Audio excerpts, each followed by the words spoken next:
Hey, how's it going? Welcome back to the Be Positive, Stay Positive podcast. My name is Nat, and I'm here for you. I am here for you 3 times a week, Monday, Wednesday, and Friday, to cheer you up, to give you the key to the door that will unlock your happiness.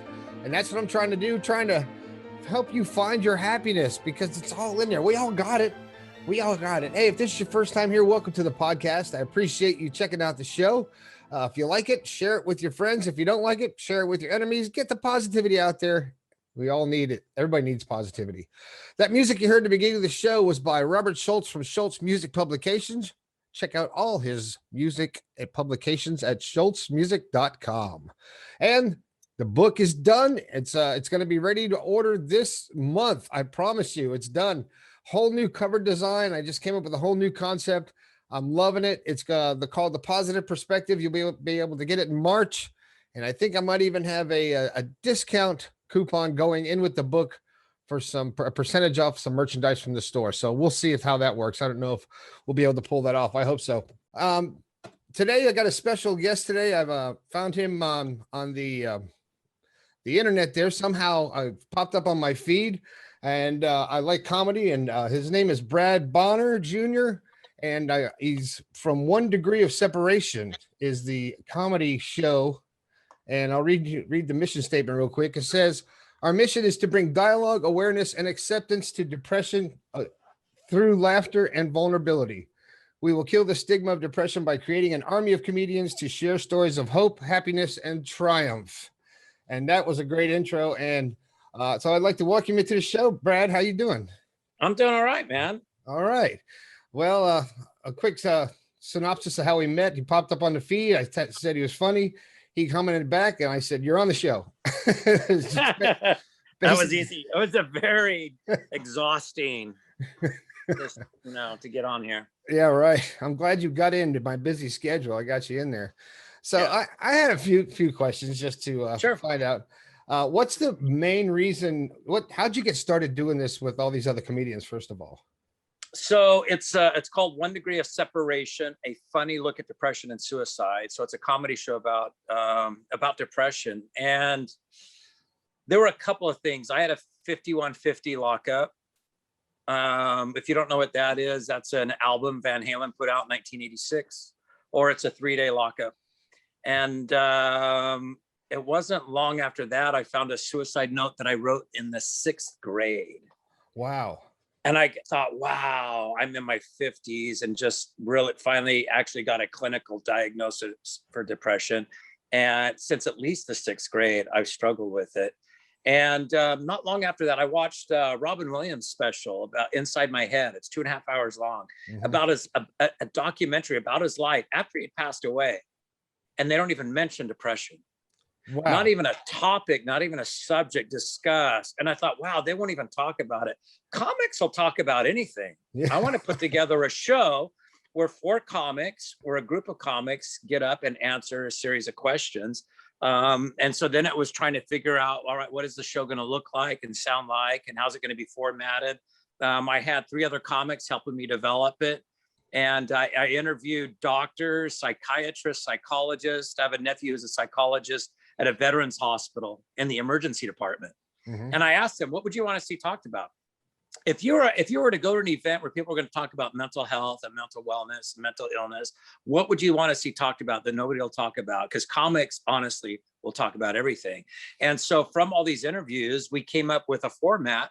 So the format is everybody comes out and does 5 minutes of comedy. That's the first part of the show. This is our stage. This is our happy place. This is where there is no depression. And then after that, we all come back up, and it's a panel of 4, and we answer 5 questions. And those questions came from interviewing those doctors and psychologists and psychiatrist friends. And there's more laughter in that second part of the show, because it's very raw, real. It's not rehearsed. We've done about 25 of these shows. We've had, I think, about 18 different comics that have done it. So they rotate through. And so there's a process to interview them. We have a dinner together as a group before we do a show, so that there's a camaraderie and we feel comfortable busting each other's chops. Yeah. And within those 5 questions, everything's covered. You know, we're not up there because we have all the answers. We just want people to see what it looks like to talk about it. And so those 5 questions, we pass them out after the show. We have nice little glossy ones. They're on our website. And that's the format of the show. The idea was, I want the show to be so, I know it's so needed, but I want it to be so in demand that I can't do all the shows, and that I have it formatted so it doesn't require me. I want to have a working manual where I can train other comics. This is how you do it. Here's how you put it together and make it happen. So that was kind of the genesis of it. We did our first show 2 years ago in January. So COVID kind of put a stop it. Yeah, I'm sure, man. So that's needed now more than ever. Oh, no kidding. Have you done any? I've seen you did a couple of virtual shows, right? Yeah, we did. It's hard. Hard to get the feedback when you're doing that, though. Huh? So what we did was did kind of a hybrid virtual show. I said I need somebody in the audience, and so we did an event for the California Dental Association. They're in the top 10 for suicide, dentists. For occupations, and they'll talk about it because that's not always the case with all of them. And so we did an event for California Dental Association. I said, give me at least a dozen people so that there's some interaction. And so we were in a conference room that would probably seat 40 or 50. Right. There were the 4 of us, 4 or 6 feet apart from each other. We literally had our masks on until they introduced us. And then there were 14, the first 2 rows empty, and then 7 on one row, 7 on the next row. So we had 14 people, but it made it, it was a conference room that was all set up for doing Zoom events, that kind of thing. So, but it made it at least personal, where there's some audience and some people. So we've done a couple of those. It's not, it's not the same. Right. Especially the comedy part. It's hard to do comedy without people there. Right. I get it. Yeah. As a performer and musician, it's hard to do a gig in front of 5 people and they're, A friend of mine had a great analogy. He was Ellis Rodriguez. He said, a musician strikes an instrument and it brings out sound, whether it's a keyboard, a guitar, drums. They play that instrument and the instrument gives them a sound. That's their feedback. And for a comedian, the audience is our instrument. Yeah, that's what we play off of, and that's the sound that we get. And so not having an audience is like playing air guitar. Yeah, that makes sense. Right? Because I can play my drums by myself and I'm entertained, But air drums. You'd have to play air drums. Yeah, kind of right. Kind of loses something there, right? Yeah, a little bit. It does. So it's not 100% comedy show. It's more to like get some comedy. It's comedy therapy. It's How do you build that? How do you build it? We get people to come out to that wouldn't have come to a mental health lecture. Right. We did a show, actually it was a year ago. It was the week before COVID started, March 9th. We went to South Dakota, Millbank, South Dakota. And we did a show for 500 6th through 12th graders. Oh, wow. That's good. It was awesome. And then that night we did a show at the same theater, at the school theater, where they invited the community. And they said it was the largest turnout they'd ever had for a student event at their school. Wow. And you think about how many of those people would have come to a mental health lecture? Never, hardly any. And you're and approaching it from a different angle. You had kids begging their parents, come, you got to come listen to this. You got to come hear these guys. And it was just incredible. And then literally the next week, COVID. Oh, man. Well, it's a great concept because when I watched it, I'm a big comedian fan. I love comedians and stuff. And when I was watching, I'm like, I noticed it was very clean. There was no swearing. There was nothing obnoxious. It was very personal. And I'll get sucked in. I'll watch a couple minutes of a comedian. I'm like, okay, that's funny. And I'll scroll on, but I watched that whole freaking video. It was like an hour. And I'm like, I just can't, get off it. And then just the way that it went from comedy to actually something that you could really relate to into your life. And, because we've all fought with demons in our head, and to actually see somebody else talk about it. And it's like, oh, it's okay. It makes it feel okay to talk about it. Comedy, laughter changes your brain. It changes your chemistry. I think, we talk a lot about where the depression comes from. For some people, it's PTSD, it's childhood trauma. The the thing about our show is, I mean, we've had comics talk about being molested when they were a little boy, when they were a little girl, on stage in front of 200 strangers.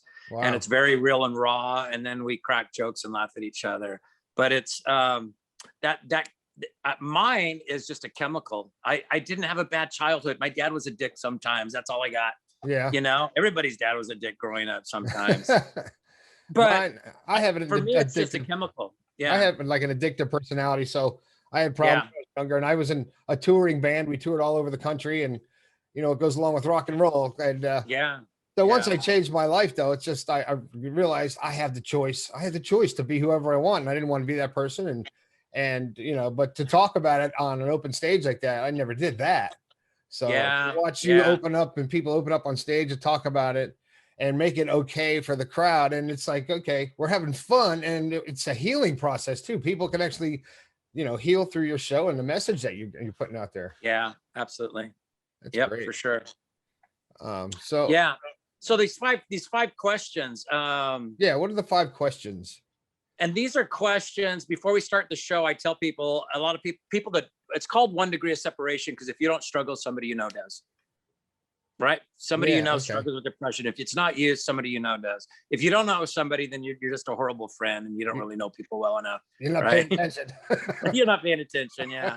And so we tell people, if you want to have a conversation with somebody about depression, ask them these 5 questions. They're on our website. We pass them out. And it'll give you just such a revealing insight of everything they're going through. And so the questions are this. 1, what's it feel like physically? Describe it. People that don't struggle with depression, I don't think they realize that there's a physical element to it, that there is a physical, there are physical consequences of depression. The second question is, what do others do that makes it worse? Which is a great venting question. What do others do that makes it better? Which is a great gratitude question. Mm-hmm. What do you do that makes it worse? Where we do a self-inventory. And then the last one is, what do you do that makes it better? And so these questions, they're non-judgmental. I tell people, ask these 5 questions and just shut the hell up and listen. And you'll get so much insight into what somebody struggles with and what helps it, what you do that helps, what they do that helps, you know? And so the questions are, you know, they're the backbone of that hour that we do after the comedy. Yeah, well, that's cool. It's the approach is great and so relaxed and so comfortable, you know. It's just a comfortable approach to the whole thing. And like a lot of people, I get stuff for that people that email me and stuff, and they say how much that I help them, you know, and it's like, no, I didn't. I just helped you to see how you can help yourself. You know, just I say the words that help you to realize that you have the control and you can change your personality and live, you know, in the moment and be aware of what's going on around you. Be aware of what you're thinking about, because if you want to change your habits, you have to change your thoughts. And so I go into all that kind of stuff. And people are like, yeah, if it wasn't for you, I wouldn't have changed. Well, I'm just a catalyst, you know, and you know, and it's got to be a good feeling when somebody comes up to you after the show and is like, man, I get it. And you just saved me, you know. Every show we have that. And it changes the comics too. Oh, I'll bet. Once the comics do the show, it changes first of all, what comedy can be. So now it's not just drunk people at a bar laughing, which is fun, but this where you literally have crowds of people and people coming up with tears in their eyes and messages that you saved a life tonight. You know, I can't give you details, but you saved a life tonight. I had a friend of mine, his son's girlfriend, they had no idea. His son struggled with depression. They came to one of the shows, and on the way home, he said she just vomited out everything. We had no idea. Wow. But she felt this safety all of a sudden that, wow, it's okay to talk about it. And she talked about her PTSD and military service and all these things that they just had no idea. And she goes, you changed somebody's life that night. But we get that at every single show, you know? Wow. So that's why we want to do this show everywhere. We're looking for places and venues and, you know, any place we can go. I'd love to have it in all the schools and to have teams of comics all over the country, you know, doing these 1 degree shows, because and it's funny, we do questions and answers afterwards, but but I started off, I go, we're not up here because we have answers.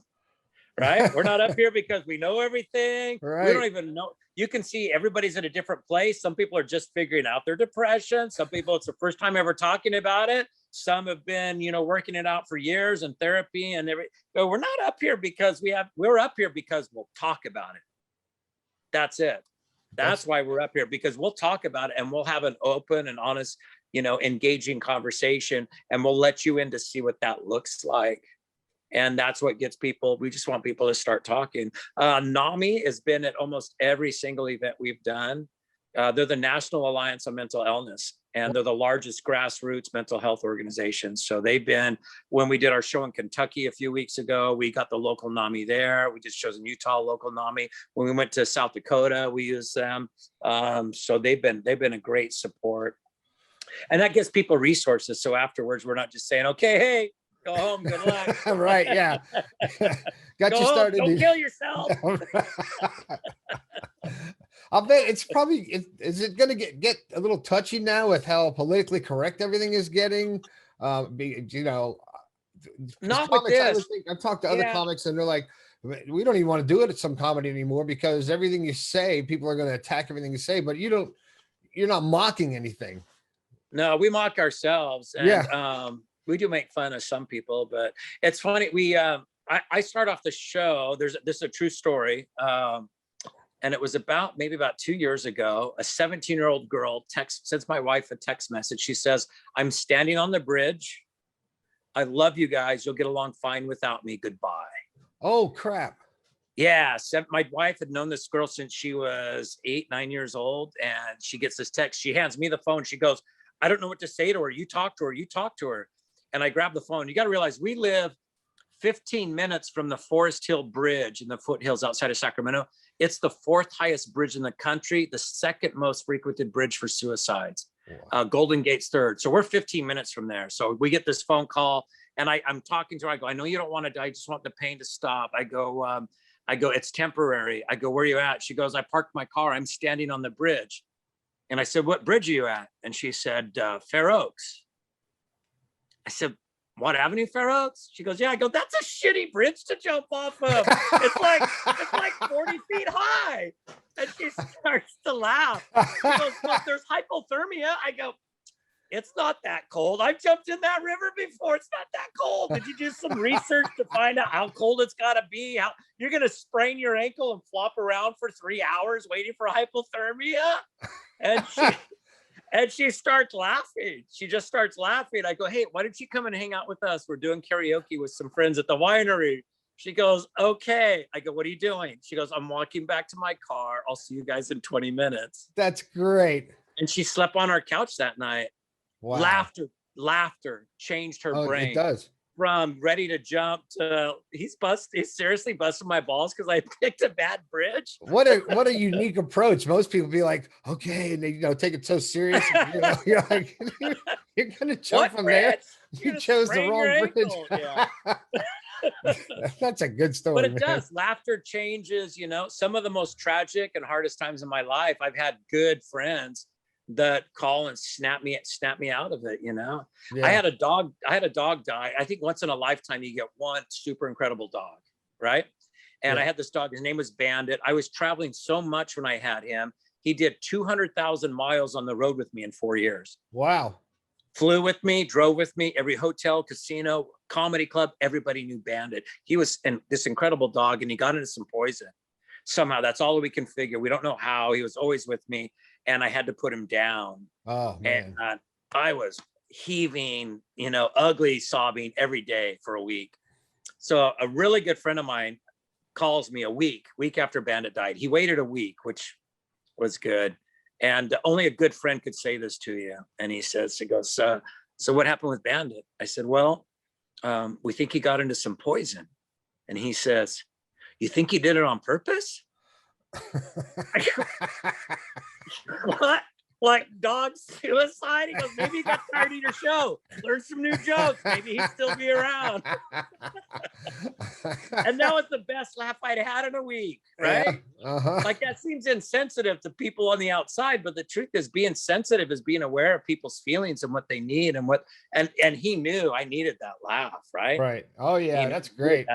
At that moment.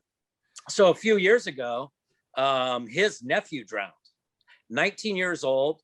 It was spring runoff and outside of Preston, Idaho.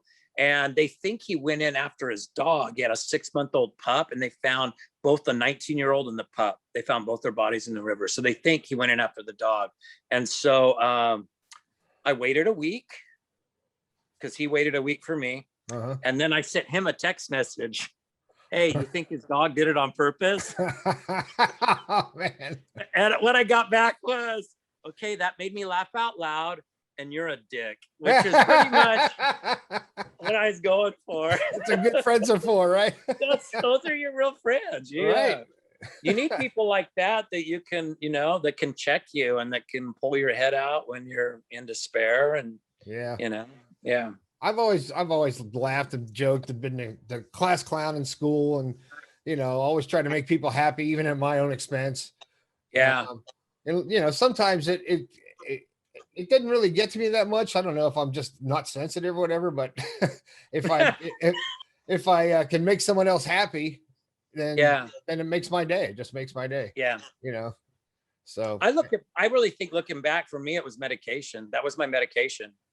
Was getting the class to laugh. I would listen to the teacher just so I could say something funny. If I could get one kid to giggle and laugh, that was like that's a freaking heroin shot, and I think my brain's just hasn't produced enough serotonin, and that, it's getting that comedy. I played guitar and sang in bands, and it's performing and being on stage, I do close-up magic for events. It's that interaction and doing the magic and all of those things, just, that rush. It's either that or a needle, Yeah, I don't want to do that.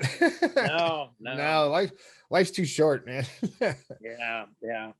So what was your most memorable show that you had? What's the one? There's probably a good person way? either way, I'll let you choose. The one that stuck out in your mind that you didn't forget the next day, or the person. I think one of the coolest shows I did was I went to Kyrgyzstan and entertained the troops over there. Oh, that's cool. And that was super. What kind of surprised me was I had boys that age. And so it really was like doing a show for my sons and their friends and their buddies, right? Yeah. And so it was, that was super cool, very memorable. They treat you like royalty when you're there. That was probably one of the most memorable good shows. Memorable bad shows. Oh my goodness! I did a. You got a big list? No. It was Eschaton Village. It's a assisted living center, but this isn't like active. This is like they're almost dead, but we can't bury them yet. So bring in a comedian. And it was Halloween. It was literally 5 minutes from my house. And they said, come on, we want you. I go, no, I'm not for this crowd. I'm not, And they go, no, come on, it's Halloween. And you can walk around, do close up. And they were going to pay me $500. It was 5 minutes from my house. And I didn't have a Halloween gig. And so like a week before I go, okay, I'll do it. And right. So it was horrible. So I only had to do a 20-minute set, right? But they were so old. So I have a lot of comedy I can do, but if I don't think comedy is going to work as well, then I'll do more magic, right? But with the magic, I bring somebody up on stage. I can't do any of that because I don't think any of them could make it. Oh, wow. Because every table, there's 300 people in there. Every table had a walker or an oxygen tank, and it's like, I don't know. I don't want to survey the table. Who could make it up here? So, there's the comedy part of the card. So it's like, all right. So that edits all my magic down to this little sample of it. And then for comedy, I do a bunch.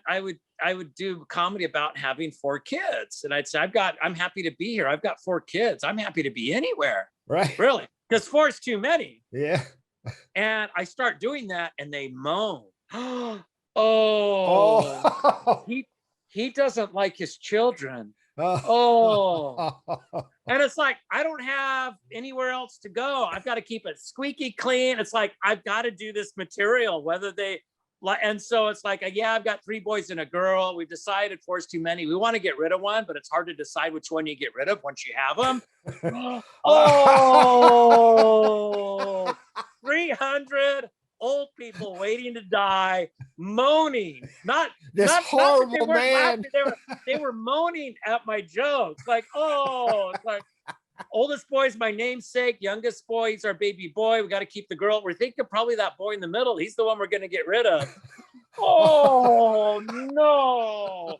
Our kids don't even visit us.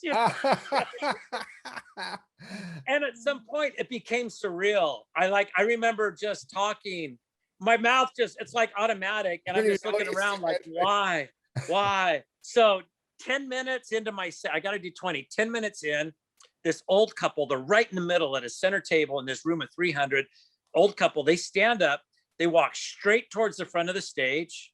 You remember Tim Conway used to do the old man shuffle? Yeah. Honest to God, shuffle that slow, right to the front of the stage, over to the side of the stage, to the back wall. He gets his oxygen tank, puts one on his wife, and then they make their way, shuffle. He opens the door, she goes out, and then he goes out the door, and the door closes. From the time they stood up, there wasn't a single eyeball looking at me. They were all watching them like, are they going to make it? Are they going to make it?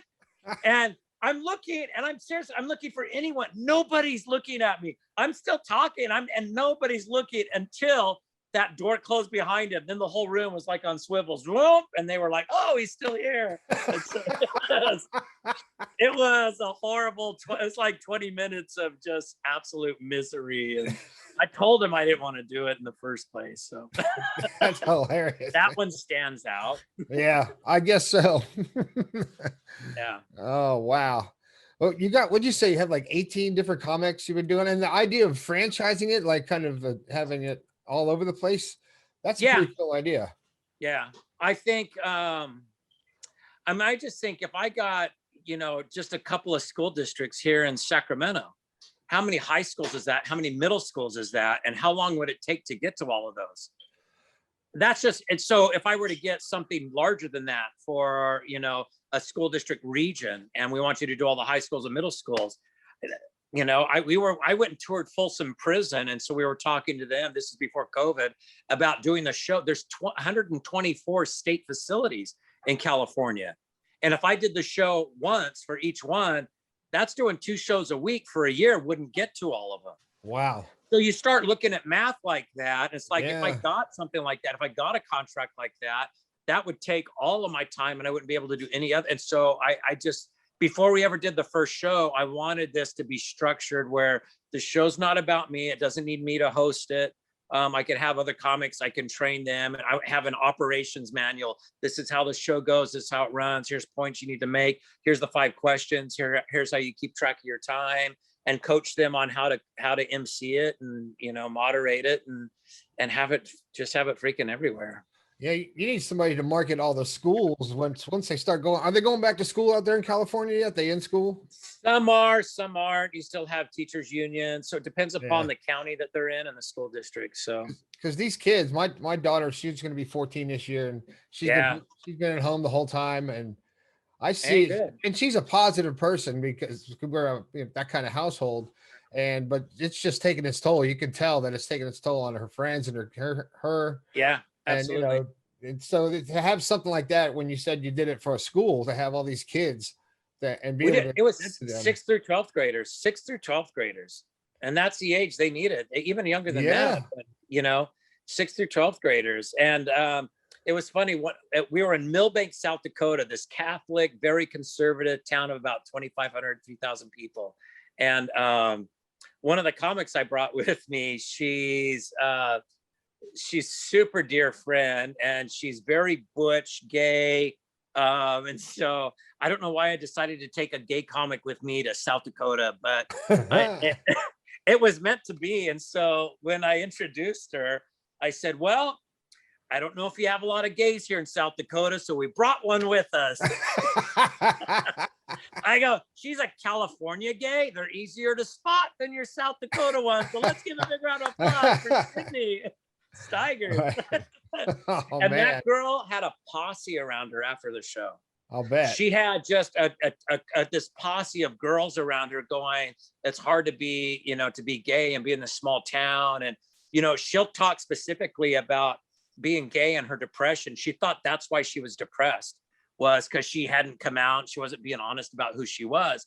And she talks about this in the show. She goes, then when I came out and everybody was okay with it, I realized, oh, depression's its own thing.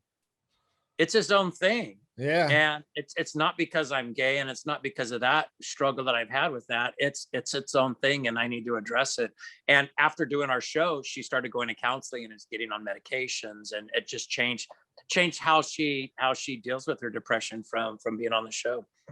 That's cool. I get a lot of people that ask their a lot of depression emails and stuff. And I've never been a depressed person. The only time was when I was 10, my dad passed away. And then I sheltered myself and I closed off all my feelings and put up this wall for so many years. But I've never really been, after you lose somebody that's that important in your life, nothing else is, okay, you can't top that, okay. I already got kicked in the face at 10 years old. So then after that, I was like, okay, I'm not going to let stuff get to me, And the difference is, I think depression is, everybody goes through depression. It's part of the human condition. Right. But it's usually because of a situation that brings you down. Something happens and then you deal with it or cope with it, and then you get back to your normal. And that's a big difference with clinical or chronic depression, is that it doesn't have, there's no reason. There's just no reason for it. It could be set off by something mundane and simple. It's, our first question, what's it feel like? I can feel mine coming on like a cold. Oh, yeah. It's like, but I literally, it's like a couple days before, I could kind of feel a little bit of anxiety, and sometimes I'll tell my wife the night before, tomorrow's going to be I'm going to wake up just wanting to die tomorrow.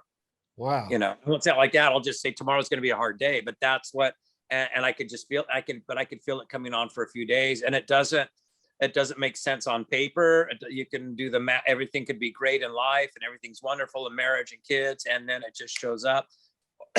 Or life could be a horrible mess and I don't have any depression. It has sense, huh? And that's the difference between muggles, the normal people, getting depression, and people that struggle. It's not something that's ever going to go away. I'm not going to get cured. It's something that with medications, there's things I do to learn how to cope with it better and better. And, and when I do those things, it helps. When I don't do those things, then but it's always in there. Like if you're an addict and stuff, it's always back there. You just have to be aware of it and keep control of it, Yeah. Got to have some self-talk. You got to have some people. My wife and I, we do a 1 to 10 scale. So that's how we'll check in, instead of saying, because if you ask somebody, are you feeling depressed? Well, they'll say no, I'm good. I'm good. How are you? I'm fine. Right. Fine means I really want to die right now, but I don't want to talk about it. Right. And so we have our 1 to 10 scale. 10's you're dead. Okay. 10's too late. 9, you're on the bridge. You're standing on the edge of the bridge, ready to jump. 8, you're driving to the bridge. 7, you're Googling directions to a bridge. 6, you're looking up, what's a good bridge, right? It doesn't happen all at once. And so if I'm a 5 or lower, and we've talked about this, what do I need at different numbers? If I'm at a 5 or lower, then I just need something to distract me and get me out of my head. Anything.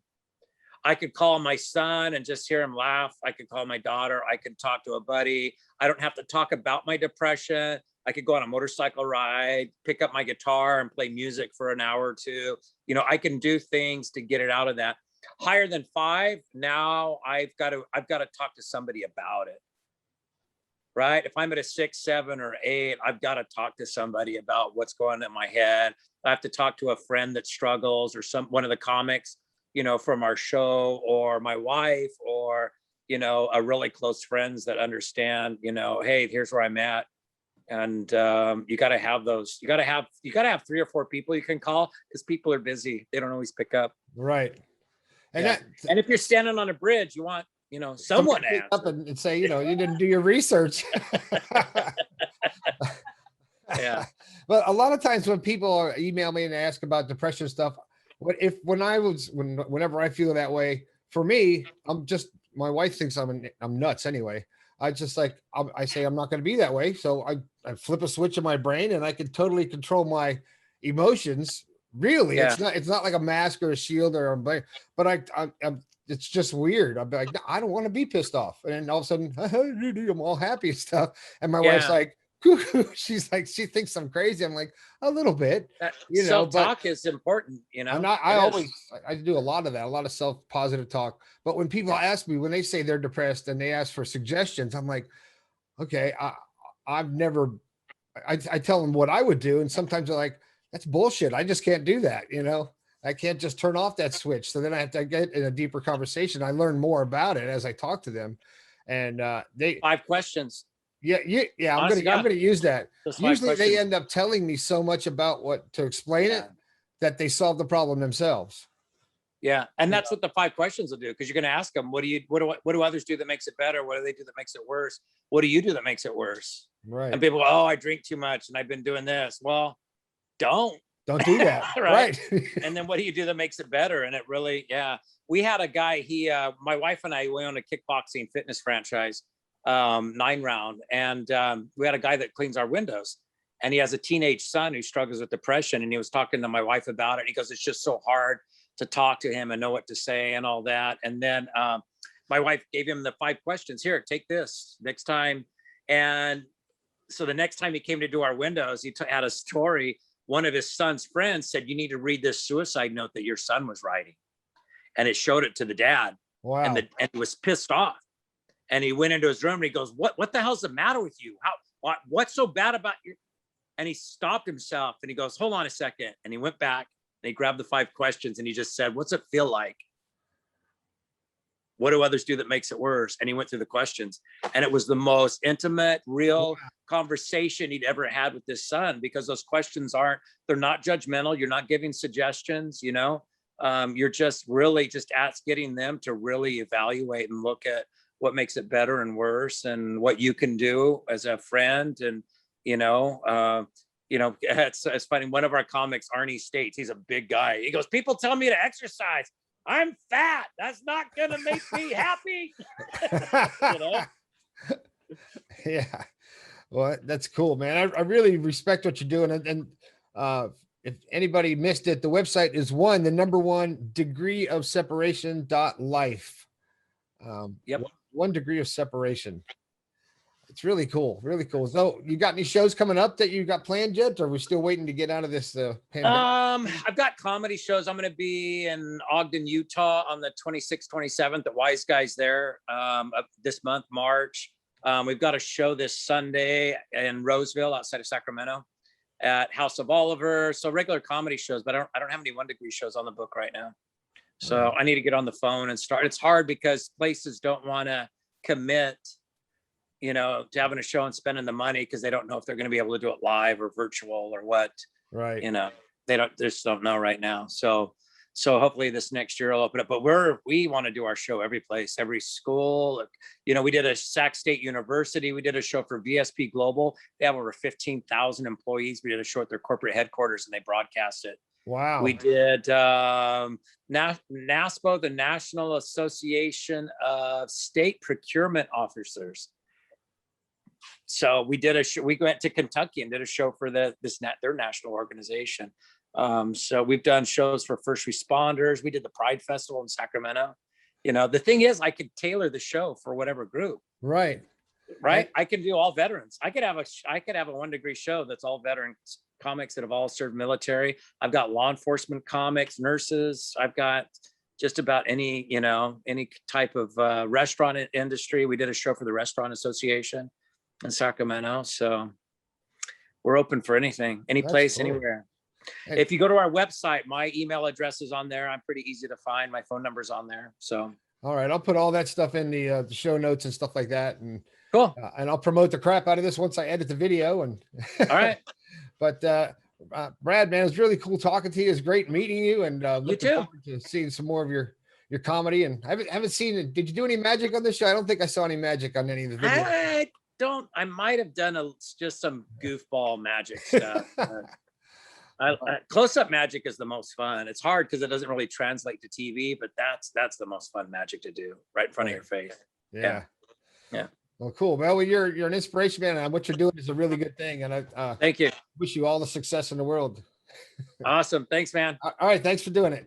All right. Thanks a lot. That was Brad Bonar Jr.